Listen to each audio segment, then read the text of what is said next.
नमस्कार। मेरा पूरा देश सुन रहा है। राष्ट्र की आवाज 130 करोड़ लोगों की एक ही आवाज आपके साथ। मैं हूं सरफराज, मैं सरफराज सैफी। आपको बताना चाहता हूं, उत्तर प्रदेश समेत 4 राज्यों में बीजेपी की शानदार जीत की धमक आज देश की संसद में सुनाई गई। संसद में बीजेपी के सभी सांसदों का जोश हाई दिखा। जैसे ही प्रधानमंत्री नरेंद्र मोदी ने संसद में दाखिल हुए, बीजेपी के सांसदों ने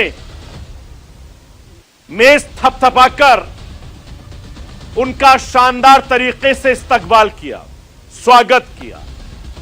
मोदी मोदी के नारों से पूरा सदन गूंज उठा।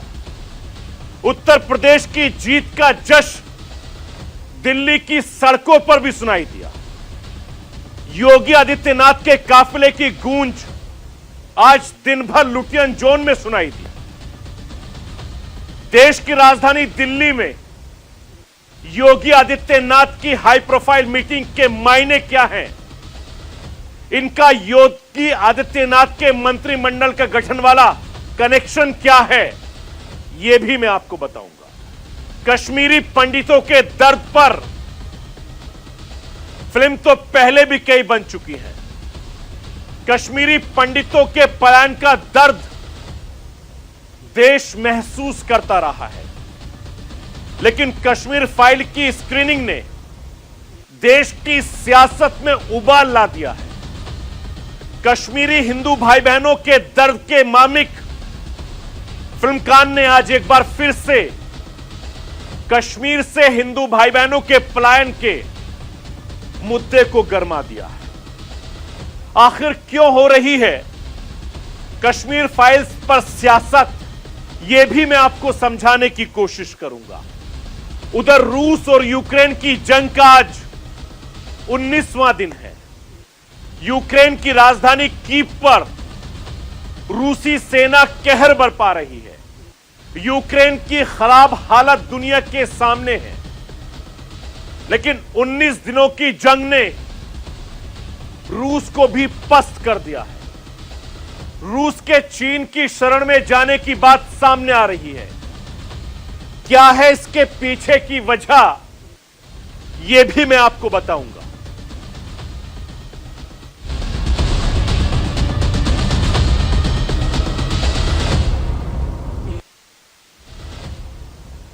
पांच राज्यों के चुनावी सीरीज 4-1 से जीतने के बाद ब्रांड मोदी की वैल्यू और ज्यादा बढ़ गई है।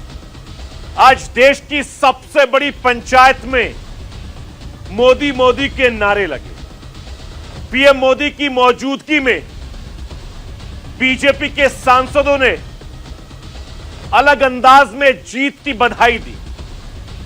जिस तरीके से संसद में मोदी मोदी के नारे गूंजे, कुछ वक्त के लिए पूरा माहौल संसद में मोदी में हो गया। आप खुद सुनिए कि देश के प्रधानमंत्री नरेंद्र मोदी का संसद में किस तरीके से सम्मान किया गया है। ये लोकसभा की तस्वीरें हैं जो मैंने आपको दिखाई कि देश के प्रधानमंत्री नरेंद्र मोदी जैसे ही सदन में पहुंचे, जोरदार तरीके से उनका इस्तकबाल किया गया, स्वागत किया गया, ताली बजाई गई और मोदी मोदी के नारे लगाए गए। लेकिन दूसरी तरफ उत्तर प्रदेश के मुख्यमंत्री योगी आदित्यनाथ 2 दिन तक दिल्ली में रहे। 2 दिन तक उनका कार्यक्रम काफी ज्यादा हेक्टिक रहा है। राष्ट्रपति से लेकर देश के प्रधानमंत्री से लेकर तमाम बड़े नेताओं से आज उन्होंने मुलाकात की है। मैं आपको बताता हूं कि 2 दिन में देश के प्रधानमंत्री से लेकर योगी आदित्यनाथ किन किन नेताओं से मुलाकात की है। योगी ने राष्ट्रपति रामनाथ कोविंद साहब से मुलाकात की, उपराष्ट्रपति वेंकैया नायडू साहब से मुलाकात की, रक्षा मंत्री राजनाथ सिंह से मुलाकात की, जेपी नड्डा साहब से मुलाकात की, देश के प्रधानमंत्री नरेंद्र मोदी साहब से भी उन्होंने मुलाकात की। तस्वीरें मैं आपको दिखा रहा हूं। देश के होम मिनिस्टर अमित शाह से भी उन्होंने मुलाकात करी, नितिन गडकरी साहब से मुलाकात करी जो परिवहन मंत्री हैं। इसके अलावा धर्मेंद्र प्रधान पेट्रोलियम मिनिस्टर हैं, उत्तर प्रदेश के प्रभारी थे, इनसे मुलाकात की। अनुराग ठाकुर साहब ये सह प्रभारी थे। इन तमाम बड़े नेताओं से 2 दिन में योगी आदित्यनाथ ने मुलाकात की है और यह मुलाकात के मायने बहुत ज्यादा अहम हैं, क्योंकि इस मुलाकात के सियासी मायने इसलिए हैं क्योंकि इन तमाम नेताओं ने राष्ट्रपति को छोड़ दें और उपराष्ट्रपति को छोड़ दें, बाकी तमाम लोगों ने उत्तर प्रदेश में बहुत ज्यादा मेहनत की है, जिसके चलते भारतीय जनता पार्टी अपनी जीत दर्ज कर पाई है। उत्तर प्रदेश में चुनावी जीत के बाद अब बीजेपी का पूरा फोकस मिशन मंत्रिमंडल पर है। दिल्ली में मुलाकातों का दौर जारी है। योगी आदित्यनाथ दिल्ली में बीजेपी के सभी बड़े नेताओं से मुलाकात करने के बाद वापस लखनऊ पहुंच गए हैं और मैं आपको यह बताना चाहता हूं कि उत्तर प्रदेश की सरकार पूरी रूपरेखा लगभग तैयार हो चुकी है, बस इसका आधिकारिक ऐलान होना बाकी है। लेकिन न्यूज इंडिया के पास एक्सक्लूसिव जानकारी है कि इस बार किस किस को योगी का नायब बनाया जा रहा है, यानी मंत्री बनाया जा रहा है। उत्तर प्रदेश बीजेपी के मुखिया स्वतंत्र देव सिंह को डिप्टी चीफ मिनिस्टर बनाया जा सकता है। हालांकि इस रेस में बेबी रानी मौर्य और ब्यूरोक्रेसी से सियासत में आए AK शर्मा का नाम भी शामिल है।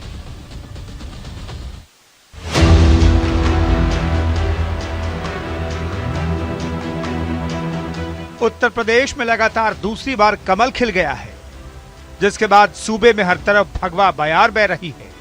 चुनावों में बम्पर जीत के बाद बीजेपी को सुकून तो है, लेकिन अब सरकार की रूपरेखा पर मंथन शुरू हो गया है।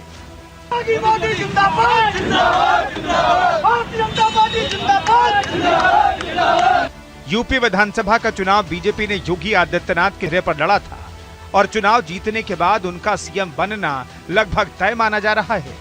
लेकिन उनकी कैबिनेट में किस किस को जगह मिलेगी, अभी तक इस पर फाइनल मुहर नहीं लग पाई है। 2017 में बीजेपी ने यूपी में नया प्रयोग करते हुए 2 डिप्टी सीएम का फॉर्मूला लागू किया था, जिसमें दिनेश शर्मा और केशव प्रसाद मौर्य को सूबे का उप मुख्यमंत्री बनाया गया था। लेकिन इस बार केशव प्रसाद मौर्य चुनाव हार गए हैं तो दिनेश शर्मा ने चुनाव ही नहीं लड़ा, जिससे तय माना जा रहा है कि दोनों डिप्टी सीएम इस बार सरकार में नजर नहीं आएंगे।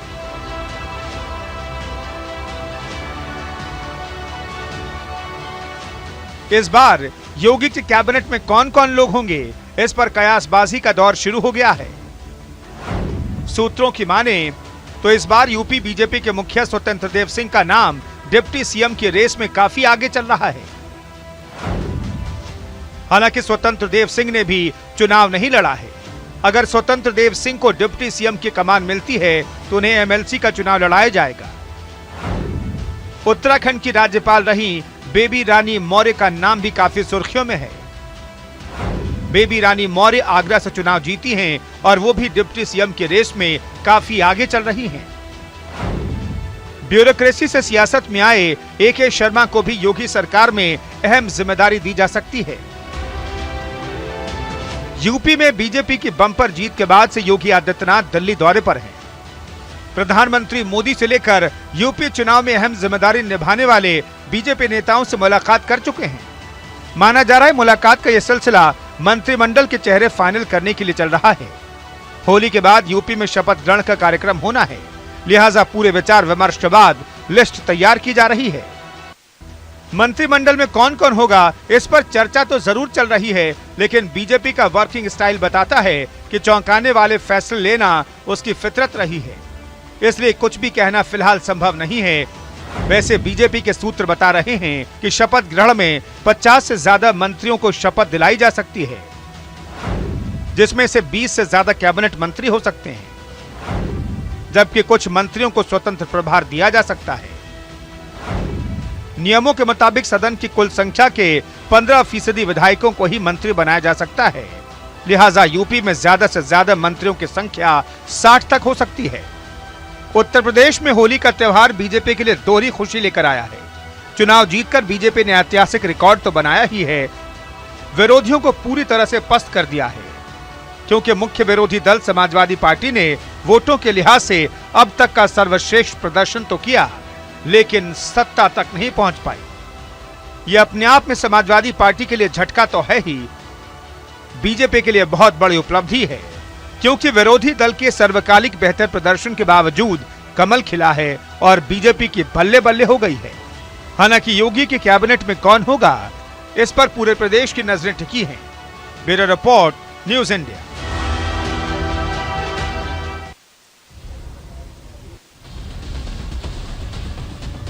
उत्तर प्रदेश में बीजेपी ने शानदार जीत के साथ और ज्यादा मजबूत कर लिया है और उसका स्वाद भी बहुत ज्यादा बेहतरीन हो गया है। विपक्षों को धूल चटा दी है। अब बारी है उत्तर प्रदेश में सरकार बनाने की। होली के बाद उत्तर प्रदेश में नए सरकार का गठन हो जाएगा। इसको लेकर योगी आदित्यनाथ दिल्ली में 2 दिन तक थे, तमाम नेताओं से मुलाकात की।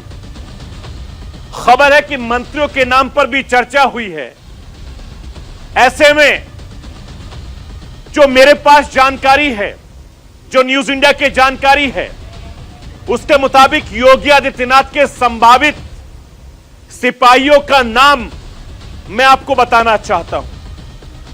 स्वतंत्र देव सिंह, ये योगी आदित्यनाथ के कैबिनेट में शामिल हो सकते हैं।